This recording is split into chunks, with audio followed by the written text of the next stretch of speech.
हाय guys, मैं हूं doctor Charanjit Singh, senior lecture chemistry, government higher secondary school sir. Today we will discuss classification of polymers. Very important question. On classification you will definitely get one question in the exam, board exam or NEET exam, JEE mains exam. जो भी exam होगा कुछ ना कुछ मिलने वाला है classification से, इसी तरह ध्यान से देखिए. तो क्लासिफिकेशन में हम क्या पढ़ने जा रहे हैं? पहले classification of polymer. The polymers may be classify in number of ways depending upon one criterion or the other as described below. एक क्राइटेरिया या एक से ज्यादा पॉलीमर्स को क्लासिफाई करने के बहुत सारे तरीके हैं. Number one classification based upon source और origin. Number two classification based upon synthesis. Number three classification based upon mechanism. Number 4 classification based upon structures. Number 5 classification based upon molecular mass. First of all, we will discuss classification based upon source or origin. On the basis of their origin, polymers may be classified into three groups: natural polymers, semi-synthetic polymers, and synthetic polymers. बच्चों, natural polymers क्या होते हैं? These are substances of natural origin, that is, these are found in nature, mainly in plants and in animals. The well-known natural polymers are proteins. Proteins किसके polymers होते हैं? Amino acids के. Polysaccharides किसके होते हैं? Monomers, polymers of monosaccharides.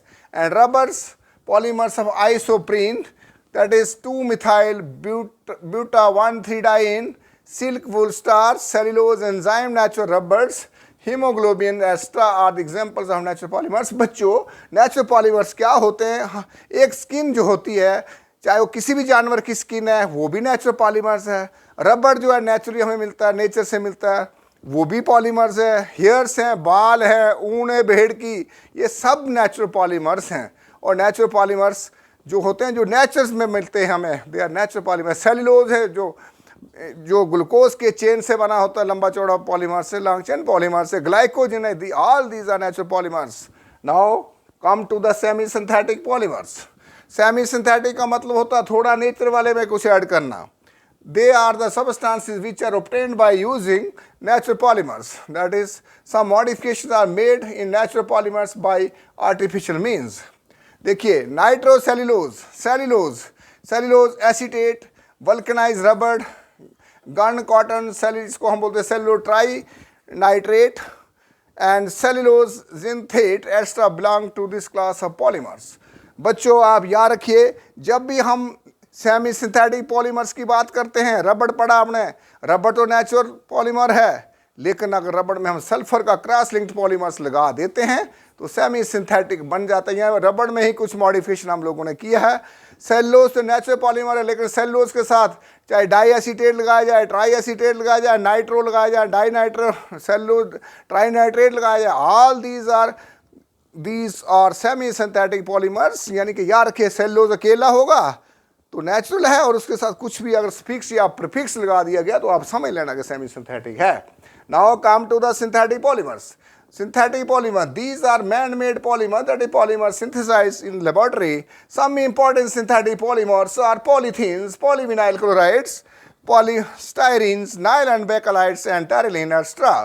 Students, आप अच्छी तरह से जानते हैं कि जब सिंथेटिक पॉलीमर्स की बात आती है तो मैन मेड पॉलीमर्स, यानी कि टोटली ना उनमें नेचुरल पॉलीमर में कोई एडिशन नहीं, हम केमिकल से बने. सिंथेटिक कपड़ा होता है हमारा टेरिलिन. इससे मुझे एक बात याद आती है धीरू भाई अंबानी की. उन्होंने सबसे पहले ये सिंथेटिक पॉलीमर्स के ऊपर अपनी बिजनेस चलाया था, और वो टेरिलिन्स का था. आप टेरिलिन्स वगैरह बड़े बड़े शादी ब्याह में जो कोट पहनते हैं वो टेरिलिन्स के बने होते हैं. They are all synthetic polymers. Now come to the, ये था हमारे पास पहली classification based upon source of origin. बच्चों, ये खत्म हो जाता है यहाँ पर सोर्स ऑफ ओरिजिन के बेस पर first type of classification. Now दूसरी टाइप की जो है क्लासिफिकेशन बेस्ड अपॉन सिंथेसिस. अब सिंथेसिस पर दो तरह की क्लासिफिकेशन होती है. एक होती है एडिशनल पॉलीमर्स, एक होता है कंडेंसेशन पॉलीमर. जैसे हमने पहले बार एडिशनल पॉलीमर्स में देयर इज नो लॉस और गेन.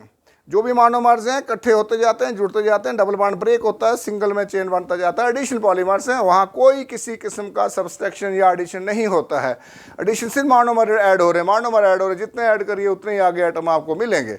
लेकिन जो कंडेंसेशन पॉलीमर्स, बच्चों याद रखिए, कंडेंसेशन पॉलीमर्स मैंने पहले बोला था, कंडेंसेशन पॉलीमर में वहाँ किसी ना किसी मॉलिक्यूल का निकलना बहुत ज़रूरी है. चाहे वाटर मॉलिक्यूल हो, चाहे वो अमोनिया हो, चाहे मीथेन का मॉलिक्यूल हो, यानी कि कुछ चीज़ है सब्सट्रैक्शन हो रहा है जब भी दो मोनोमर्स जुड़ रहे हैं, आप समझना कि that are condensation polymers. Now come to the additional polymers. First of all, classification based on synthesis.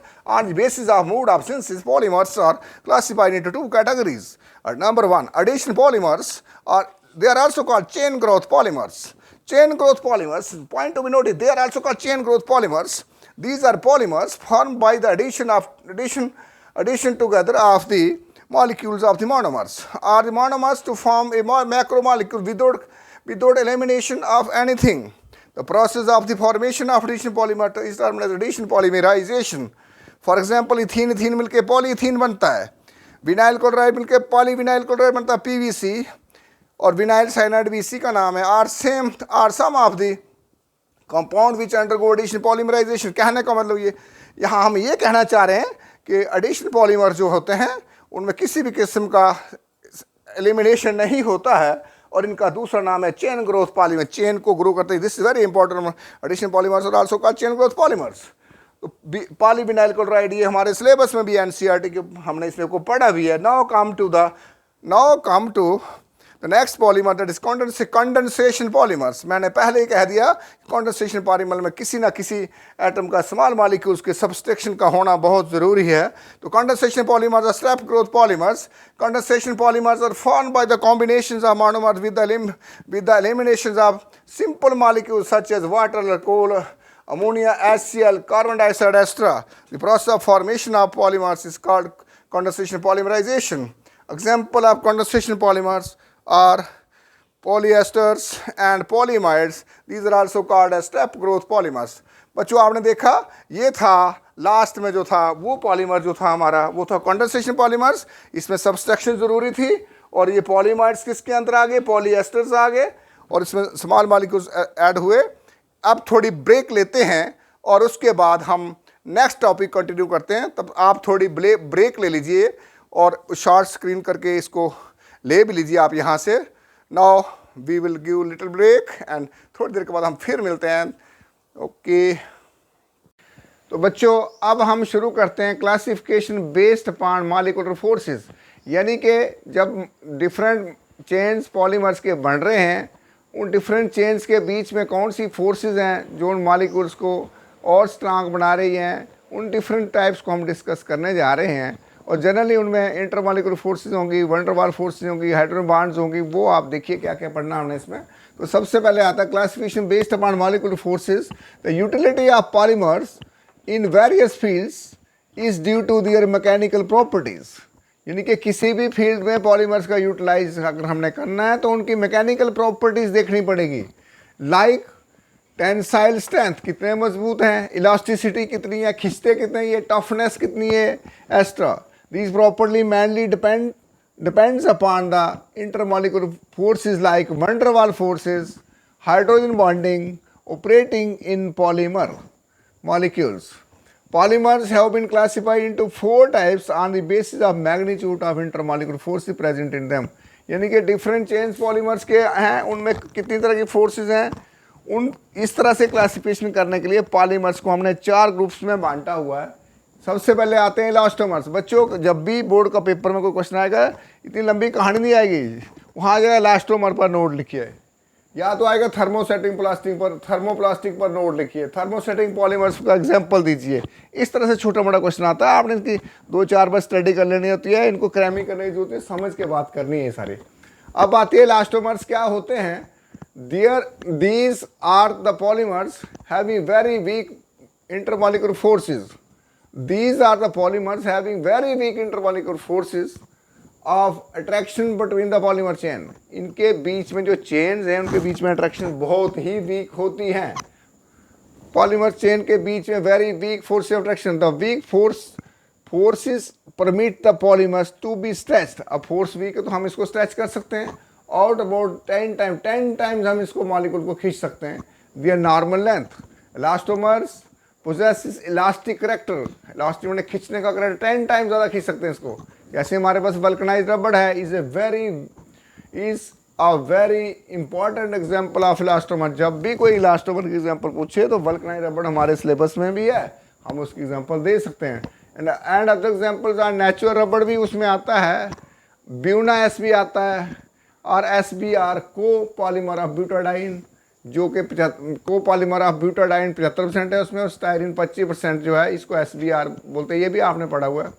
Highly vulcanise रबड़ कंटेनिंग 20 to 30% सल्फर जो इसमें होता है उसको इस कार्ड इबोनाइट उसको बोलते हैं, और वो भी इलास्टोमर की एग्जांपल में आता है। तो कुल मिलाकर जब हम इलास्टोमर्स पढ़ते हैं बच्चों, रबड़ हो गया, ब्यूटास्टायरीन हो गया, और वल्कनाइज रबड़, ये खास एग्जांपल्स हैं इसकी जो आपने पढ़ी इलास्टोमर्स के अंदर। तो ये खाली हमें याद से वल्कनाइज रबड़ is an example of elastomers.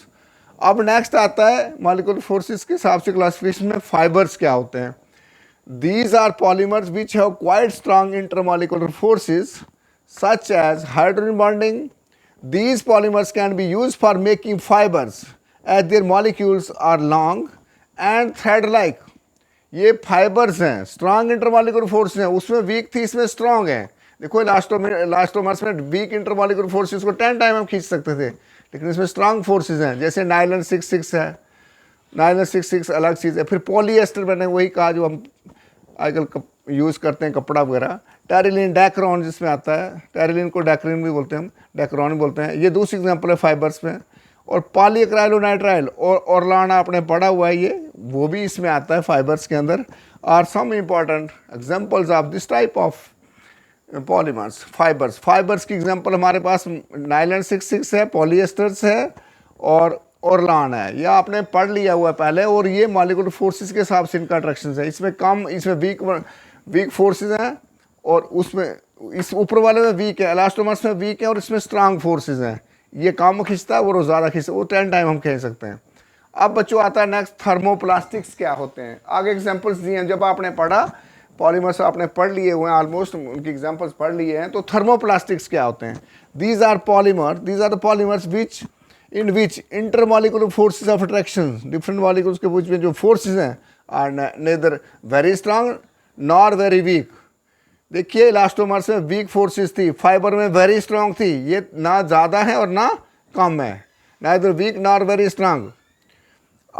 And there are no cross links together. जैसे रबड़ में आपके पास क्रॉस लिंक्स थे, इसमें कोई क्रॉस लिंक्स नहीं between the chain. These can be easily moulded, इनको हम बड़े आराम से मोल्ड कर सकते हैं by heating. That is a thermoplastic polymer is one which softens on heating and becomes hard on cooling. Thermoplastic polymer ऐसा होता है, थर्मोप्लास्टिक, इसको हीट करने पर इसको नरम कर सकते हैं, और कूल करने पर इसको हार्ड कर सकते हैं। ये इसकी खास क्वालिटी है, और ना इसमें ज़्यादा स्ट्रांग फोर्सेस होती है, ना वीक होती हैं। एग्जाम्पल याद रखनी है, ये भी आपने पढ़ी, पॉलीविनाइल क्लोराइड पढ़ा आपने, PVC, पॉलीथाइलिन आपने पढ़ा, उसको पॉलीप्रोपाइलिन पढ़ा, पॉलीस्टायरीन पढ़ा, PVC पढ़ा, टेफ्लॉन पढ़ा। द एग्जाम्पल ऑफ थर्मोप्लास्टिक याद रखिए, याद थे खाली जगह में। ऑब्जेक्टिव में क्वेश्चन पूछा जाता है थर्मोप्लास्टिक है या फाइबर है या इलास्टोमर है। तो इसमें से जैसे नेचुरल रबड़ के बारे में पूछते हैं इलास्टोमर्स में से, इसमें PVC के बारे में पूछा जाता है, टेफ्लॉन के बारे में पूछा जाता है। ये चीज़ें याद रखिए। डेफिनेशन तो याद रखनी के होता क्या है, लेकिन मेन चीज़ एग्जांपल्स याद रखिए। अब आता है थर्मोसेटिंग पॉलीमर्स, ये भी बहुत ही इंपॉर्टेंट है। थर्मोसेटिंग ये बेस्ड ऑन मॉलिक्यूलर फोर्सेस के हिसाब से क्लासिफिकेशन में चौथे नंबर पर आता है ये। These are polymers in which extensive cross links are form. जिसमें एक्सटेंसिव क्लास, आपको पता है कि एक्सटेंसिव क्लास लिंक्स किसमें, बेकलाइट सबसे अच्छी एग्जाम्पल है थर्मोसेटिंग्स की। Cross links are form between polymer chains on heating. ये thermosetting polymer become hard on heating, heat करने पर ये हार्ड हो जाते हैं थर्मोसेटिंग वाले। Such polymers are prepared in 2 step, 2 steps में। याद करिए, आप जब बेकलाइट बनाया था हमने, वहाँ फिनोल और फॉर्मेल्डिहाइड से नोलेक बनाया था हमने, और फिर फॉर्मेल्डिहाइड डाला था, उसके क्रॉस लिंक्स बनाए थे हमने। तो पहले इसको क्या करते हैं हम, लॉन्ग चेन बनाते हैं, फिर क्रॉस लिंक्स देते हैं। Thermosetting polymers become hard on heating. Such polymers are prepared in 2 steps. The first step is in the formation of long chain. जैसे मैंने नोवालैक बनाया था, उसमें बेकलाइट बनाते पर molecules which are capable of further reaction with each other. The second step in the application of heat, उसे में heat करते हैं, which cause a reaction to occur between the chain, thus producing a complex cross-linked polymer. जैसे Bakelite is example of thermostatic polymer. Most important example है Bakelite. ये अगर question नहीं पूछें तो ये example thermoset out of following which is thermosetic polymers. नाम 4-6 दिए होंगे, तो बेकलाइट सबसे फेमस है, डोंट फॉरगेट इट। मेन आपने ये 4 याद करना है, और 5वां हमारे पास को प्लास्टिसाइजर्स बोलते हैं, ये इतना इंपॉर्टेंट नहीं है लेकिन फिर भी आप इसको कर लीजिए। तो certain plastics which do not soften very much to workable extent on heating, जो हीटिंग करने पर ज़्यादा सॉफ्ट नहीं होते हैं, कैन बी मेड सॉफ्ट, जो ज़्यादा सॉफ्ट नहीं, हम उनको सॉफ्ट कर सकते हैं by addition of some organic compound डालना है उसमें, विच आर नोन प्लास्टिसाइजर डालना है। फॉर एग्जाम्पल जैसे हमारे पास पॉलीविनाइल क्लोराइड पीवीसी की पाइप्स होती है, घरों में छत से पानी शायद निकालने के लिए लगाई जाती है PVC pipes. For example PVC extremely stiff, ये हार्ड होता है, स्टिफ होता है and hard even when hot, गर्म भी करो तो भी ऐसा ही होता है। हाउएवर एडिशन ऑफ, अगर इसमें पीवीसी हम डाई एंड ब्यूटाइल पैथलेट ये ऑर्गेनिक कंपाउंड डालें तो ये प्लास्टिसाइजर है, मेक्स इट सॉफ्टन, तो इसको नरम बना देगा एंड वर्केबल, फिर हम इसको और यूज़ कर सकते हैं। Some other plasticisers are di and octyl phthalate और क्रिसाइल ट्राई फॉस्फेट, ये इसका फार्मूला है। यानी कि पीवीसी वगैरह ऐसे कंपाउंड जो हार्ड गर्म करने पर भी जो अपने नरम नहीं होते, हार्ड ही रहते हैं, तो अगर उसमें ऐसा ऑर्गेनिक कंपाउंड डालें जो इसको नरम बना दे और इसको हम थोड़ा और अपने तरीके से यूज़ कर सकें, तो ऐसे कंपाउंड्स को प्लास्टिसाइजर्स बोलते हैं। और वो पॉलीमर जो इसका यूज़ करते हैं उनमें पीवीसी सबसे बड़ी एग्जांपल्स हैं। तो बच्चों ये थे classification based upon molecular forces. आप इसका स्क्रीनशॉट लीजिए जल्दी और थोड़ा स्क्रीनशॉट लेकर नोट करिए, फिर हम नेक्स्ट जो है इसकी एक टाइप बची है वो कर लेते हैं। तो इसका आप स्क्रीनशॉट लीजिए जल्दी, फिर नेक्स्ट चलते हैं हम। Okay, thank you very much. अब हम नेक्स्ट स्टार्ट करेंगे क्लासिफिकेशन बेस्ड ऑन स्ट्रक्चर। तो पहले हमने जो 2 तरह की क्लासिफिकेशन की, अब ये तीसरी तरह की क्लासिफिकेशन है, classification based on structures. On the basis of structure polymers are of 3 types. Structure के बेस पर पॉलीमर 3 तरह के होते हैं। सबसे पहले आते हैं लीनियर पॉलीमर्स, फिर ब्रांच एंड पॉलीमर्स, फिर क्रॉस लिंक्ड पॉलीमर्स। तो बच्चों लीनियर पॉलीमर्स आपको पता है, these are the polymers in which the monomers are joined together to form long straight chains. The various polymeric chains are then stacked over one another to give a well-packed structure. As a result of close packing, such polymers have high melting points, high densities HDP and high tensile strength. The example of such type of polymers are polythene, polyvinyl chloride, polyesters and nylon ester. These are the examples of such type of polymers and these may be termed as one dimensional polymers. यानी कुल मिलाकर कहना है मतलब है कि इसमें किसी भी किस्म की क्रॉस लिंकिंग नहीं है, ये स्ट्रेट चेन पॉलीमर्स हैं। फिर आप सोचोगे सर ये रहते कैसे यहाँ पे, वीक वैन डर वाल फोर्सेस की वजह से ये आपस में जुड़े रहते हैं। तो जैसे लीनियर चेन पॉलीमर्स की हमारे पास ये एग्जांपल है, एक थ्रेड ऐसे, ये इनके बीच में किसी भी किस्म की इंटरेक्शन नहीं है, ये लीनियर चेन पॉलीमर्स है। फिर मैं बोल रहा हूँ these are polymer in with monomer units are joined together to form straight chain. देखिए स्ट्रेट चेन बने हुए हैं। The various polymer chains are then stacked over one another. देखिए पहला चेन, दूसरा चेन, तीसरा चेन और चौथा, इस तरह से स्टैकिंग हुई है, लेकिन इनके बीच में किसी भी किस्म की लिंकेज नहीं है। फिर attraction of week van der वाल फोर्सेज होती हैं। As a result of close packing, इनमें क्लोज पैकिंग होता है। Such polymers have high melting points, इनका मेल्टिंग पॉइंट ज़्यादा होता है। हाई डेंसिटीज आपने पढ़ा, HDP पॉलीथीन पढ़ा आपने, PVC आपने पढ़ा, पॉलीएस्टर पढ़ा आपने, नाइलन्स पढ़ा एंड हाई टेंसाइल स्ट्रेंथ भी इनका होता है। These may be termed as one dimensional polymer, one dimensional में होता है क्योंकि क्रॉस लिंकिंग इसमें है नहीं, इसलिए वन डायमेंशनल पॉलीमर्स में इनको बोलते हैं। अब आते हैं ब्रांच एंड पॉलीमर। ब्रांच में देखिए ये ब्रांचेज निकली हुई है यहाँ पर, ये हमने पढ़ लिए हुए, लेकिन इनके एग्जाम्पल में हमने ऐसे नहीं, यहाँ वहाँ हमने वो एलिमेंट्स के नाम लिखने की जरूरत नहीं होती है। यहाँ पर branch and polymers, in these polymers the monomeric units are joined to produce long chains called the main chain along with the side chain of different lengths which produce branching. देखिए ये मेन चेन है, ये main chain है और इसमें branches आ रही हैं ऊपर से, ये जो साइडों में है ये ब्रांचिंग है। Branch and polymers are irregularly packed and as a result they have lower melting points. जब ब्रांचिंग में से मेल्टिंग पॉइंट कम हो जाता है, लोअर डेंसिटी हो जाती है। आपने पॉलीथीन भी पढ़ा, लो डेंसिटी पॉलीथीन पढ़ा आपने, एंड लोअर टेंसाइल स्ट्रेंथ, उससे टेंसाइल स्ट्रेंथ भी घट जाता है as compare to linear polymer. Linear polymers में टेंसाइल स्ट्रेंथ भी ज़्यादा होता है, मेल्टिंग पॉइंट भी ज़्यादा होता है। Some common example of branch and polymers are amylopectin and glycogens, glycogen amylopectin आपने पढ़ा था बायोमॉलिक्यूल्स में, मैंने पढ़ाया हुआ आपको। Their molecules are 2 dimensions or of 2 dimension, उनके मॉलिक्यूल 2 डायमेंशन होते हैं। देखिए लीनियर चेन वाले 1 डायमेंशन में होते हैं, ये 2 डायमेंशन होते हैं। ग्लाइकोजन जो हमारा glycogen stored food in human body, जो ग्लूकोज के साथ मिलकर चेन बनते हैं, और अमाइलोपेक्टिन जो है, ये सब एग्जांपल्स हैं इसकी ब्रांच चेन पॉलीमर्स की। वो तो बायोमॉलिक्यूल के यूनिट में आपने पढ़े हैं। अब बता क्रॉस लिंक्ड पॉलीमर्स क्या होते हैं। क्रॉस लिंक में आप खुद ही सोचिए, क्रॉस लिंक में कौन कौन से आते हैं। In these polymers, the initially formed linear polymers chains are joined together to form 3-dimensional network structure. The links involved are called cross-linked polymers. The polymers are hard, rigid, and brittle because of their network structure. Solids are termed as 3-dimensional polymers. ये solids होते हैं, 3-dimensional polymers बोलते हैं इनको। Example Bakelite आपने पढ़ा हुआ है, बेकलाइट आपको अच्छी तरह पता है, जो फॉर्मेल्डिहाइड्रेशन, फिनोल फॉर्मेल्डिहाइड्रेशन जिसको हम बोलते हैं, यूरिया फॉर्मेल्डिहाइड है, पॉलीमर है। मेलामीन आपने पढ़ा, मेलामीन फॉर्मेल्डिहाइड जिसको मेलमैक भी बोलते हैं, रेजन रेस्ट्रा।